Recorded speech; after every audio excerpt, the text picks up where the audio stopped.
बिस्मिल्लाहिर्रहमानिर्रहीम। अस्सलाम वालेकुम समाह बोर्ड अट्टारानो। तो जिस तरह आप सब लोगों को पता है कि हमने क्लास फर्स्ट ईयर के जो केमिस्ट्री है उसका फर्स्ट चैप्टर जो है स्टोइकोमेट्री, उसमें जितने भी एमसीक्यूज है जो मुख्तलिफ किस्म के टेस्ट में आ सकते हैं वो हमने स्टार्ट किए हैं। तो मैंने आप लोगों के साथ 4 एमसीक्यूज जो है वो शेयर किए हैं। मुझे मुझे उम्मीद है कि आप लोगों ने वो 4 एमसीक्यूज जो है वो देखे होंगे। अब जो है एमसीक्यूज नंबर 5, एमसीक्यूज नंबर 6 जो है अब डिस्कस करते हैं। ये एमसीक्यूज इंतहाई इम्पॉर्टेंट है, इससे आप लोग जो है कुछ सीख सकते हैं। और दूसरी बात यह है कि ये अपने साथ नोट किया करें।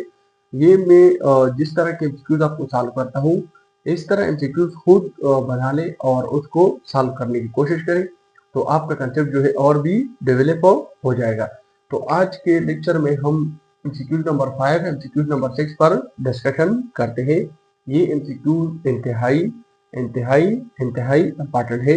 ये आप लोग गौर से देखें और इसको सीखें, तो आपके लिए मुख्तलिफ किस्म के टेस्ट जो है वो फिर आसान होंगे।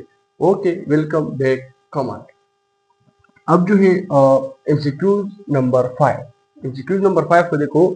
द वॉल्यूम, मैंने पहले भी आपको बताया है कि आप लोगों ने इस तरह करना है कि हर एमसीक्यूज को अंडरस्टैंड करना है कि एमसीक्यूज का मतलब क्या है। आप लोगों को पता है कि जब हम इस्लामिया कॉलेज पेशावर में थे तो वहाँ पर हमारा बीएस जो था, बीए स्टार्ट था, मतलब उसी टाइम एक प्रोफेसर थी, उसने हमें ये कहा था कि आप लोगों को पता है। हमने कहा कि नहीं। उसने कहा कि 50% आपके पेपर का जो 100% है उसमें 50% आपके इस क्वेश्चन को अंडरस्टैंड करना, 50 मार्क्स इसके हैं। इसका मतलब ये है कि अगर आप लोग क्वेश्चन को सही तरीके से अंडरस्टैंड कर ले कि हम क्वेश्चन में पूछा क्या है, क्वेश्चन का मतलब क्या है, तो आप इस क्वेश्चन के बेस पर आप आंसर दे सकते हैं। अगर आपको क्वेश्चन का पता नहीं हो, मैं आपको कहता हूँ कि आपने सदर से पेशावर यूनिवर्सिटी जाना है और आपने मेरा क्वेश्चन सुना नहीं है और बिल्कुल उस पर सुना भी नहीं है और इसको मतलब अंडरस्टैंड नहीं किया, बस आप डायरेक्ट गए हो और मैंने आपको कहा कि सदर से पेशावर चले जाओ, आप गए हैं सदर से हैबर बाजार, तो इसका मतलब ये है कि आप फेल हो गए, आपने गलती की। तो वो हमें कहती थी कि आप लोगों ने इस तरह करना है कि क्वेश्चन को अंडरस्टैंड करना है, क्योंकि हर एक क्वेश्चन के या हर एग्जाम में 50% मार्क्स जो है वो क्वेश्चन को अंडरस्टैंड करने होते हैं। और ये एग्जैक्टली ये 100% सही बात है, ठीक है, कि एक क्वेश्चन को अंडरस्टैंड करना, सबसे पहले क्वेश्चन को अंडरस्टैंड करना है फिर इसको सॉल्व करना है।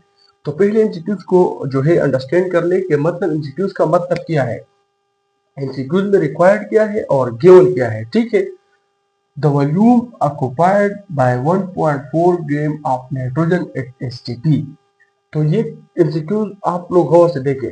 ये एमसीक्यूज थोड़ा जो है ट्रिक है, क्योंकि यहाँ पर आप लोगों को ये नहीं किया गया है, मतलब डायरेक्ट आप लोगों को ये इंफॉर्मेशन नहीं कि फाइंड या determine volume occupied by 1.4 gram of nitrogen eight STP. तो आप लोगों ने इस चीज को गौर से देखना है, ठीक है। द वॉल्यूम ऑक्युपाइड बाय 1.4 ग्राम, इसका मतलब ये है 1.4 ग्राम का मतलब ये है कि ये हमारे पास क्या है, गिवन, ठीक है। एक एसटीपी, एसटीपी का मतलब है स्टैंडर्ड टेम्परेचर प्रेशर, दूसरा है आरटीपी, रूम टेम्परेचर प्रेशर, ठीक है। कहते हैं कि एसटीपी पे, स्टैंडर्ड टेम्परेचर प्रेशर पे नाइट्रोजन का मास इतना है। आप लोग इस तरह कर ले कि वॉल्यूम फाइंड कर ले कि एक एसटीपी, अगर नाइट्रोजन का मास इतना है तो आप लोग इस तरह कर ले कि एसटीपी इसका वॉल्यूम फाइंड कर ले। The volume occupied by 1.4 gram of nitrogen eight STP. STP पे नाइट्रोजन का मास इतना है और इस मास के जरिए आप लोग इस तरह कर ले कि इसका वॉल्यूम फाइंड कर ले कि 1.4 ग्राम ऑफ नाइट्रोजन, ये एसटीपी पे कितना, इसका वॉल्यूम कितना है, 4.4 1.4 ग्राम ऑफ नाइट्रोजन का एसटीपी पे वॉल्यूम कितना होगा, ठीक है। तो इसको हम सॉल्व करेंगे। दूसरा, 1 mole of nitrogen sodium sodium sulphate, ठीक है। 1 mole of sodium sulphate contains, ये हमारे पास क्या है, एक कंपाउंड है, आयनिक कंपाउंड है। इस आयनिक कंपाउंड कितना है, 1 मोल है, कितना है, 1 मोल। कहते हैं कि इस 1 मोल ऑफ सोडियम सल्फेट में हमारे पास कितने आयन्स हैं, कितने आयन्स हैं, ये ऑप्शन है। ठीक है, इसको सॉल्व करेंगे।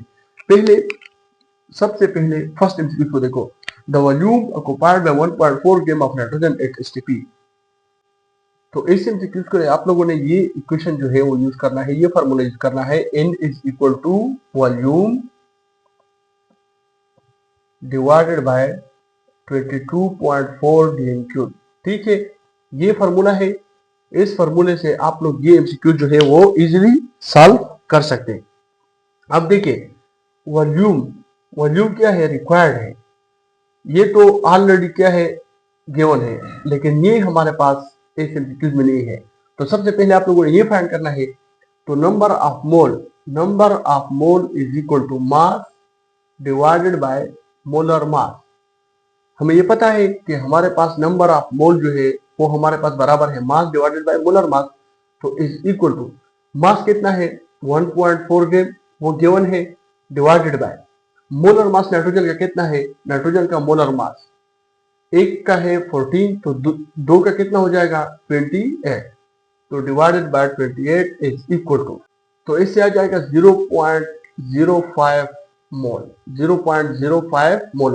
तो ये नंबर ऑफ मोल फाइंड हो गए। अब इस नंबर ऑफ मोल को यहाँ पर जो है पुट कर लो। ठीक है, नंबर ऑफ मोल कितने हैं, number of mole 0.05 is equal to volume divided by 22.4 dm cube. ठीक है, हमने वॉल्यूम फाइंड करना है, तो वॉल्यूम के लिए आप इस तरह कर लो कि इसको यहाँ पर भी 22.4 से मल्टीप्लाई कर लो और यहाँ से भी 22.4 से मल्टीप्लाई कर लो।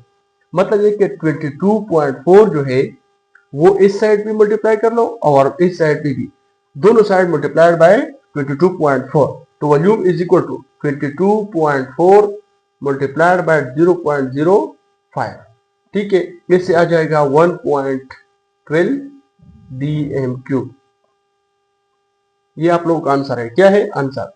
तो अब इसको देखें, the volume occupied by 1.4 gram of nitrogen eight STP.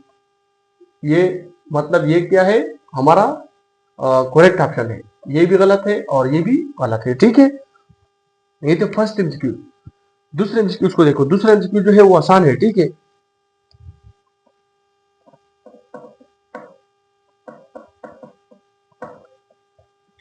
MCQ number 6। ठीक है, इसको देखो। अब हम इसको सॉल्व करने की कोशिश करेंगे। आप लोगों ने ये पॉइंट जो है वो देखा होगा। ठीक है, कि लेट सपोज जब भी हम आयनिक कंपाउंड जो है, आयनिक कंपाउंड जब भी हम एक सॉल्वेंट में डालते हैं, लेट सपोज हमारा है वाटर, तो ये आयंस में क्या हो जाता है, कन्वर्ट हो जाता है, कैटायन एंड एनायंस। बात को गौर से सुने, जब भी हम एक आयनिक कंपाउंड लेते हैं और इस आयनिक कंपाउंड को एक सॉल्वेंट में या वाटर में डालते हैं, तो वाटर में डालने से वो डिसोसिएट हो जाता है कैटायंस और एनायंस में, पॉजिटिव और नेगेटिव चार्ज में।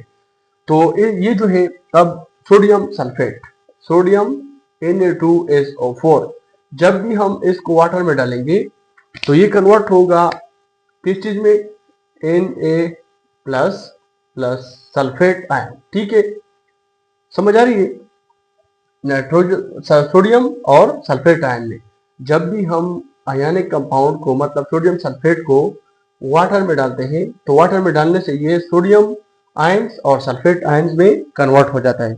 अब देखो, यहाँ पर हमारे पास क्या है, 1 मोल है। क्या है, 1 मोल। समझ आ रही है?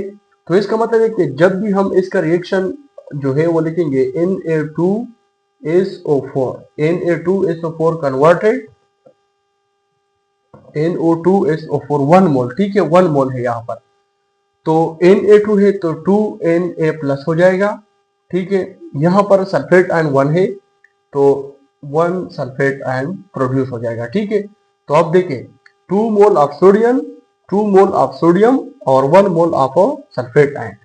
तो अब देखिए इस ऑप्शन में, इसका मतलब है कि जब भी हम सोडियम सल्फेट को 1 मोल है, ठीक है, इस यहाँ पर वाटर में डालेंगे तो ये हमें 2 mole of sodium 1 mole of sulphate ion देगा। ठीक है, तो 2 mole of sodium 1 mole of sulphate, 1 mole of sodium, यहाँ पर 2 मोल ऑफ सोडियम है, ये भी गलत है। दूसरा देखो 2 mole of sodium 1 mole of sulphate, 2 mole of sodium ये ठीक है, 1 मोल ऑफ सल्फेट ये भी ठीक है। हमारा बी ऑप्शन जो है वो क्या है, ठीक है। बी ऑप्शन क्या है, ठीक है, समझ आ रही है। और सी ऑप्शन भी गलत है। तो ये क्विज नंबर 5, क्विज नंबर 6, ठीक है। इंशाल्लाह नेक्स्ट लेक्चर में हम क्विज नंबर 7 एंड 8 और 9 3 MCQs वहां पर डिस्कस करेंगे। Okay, best of luck.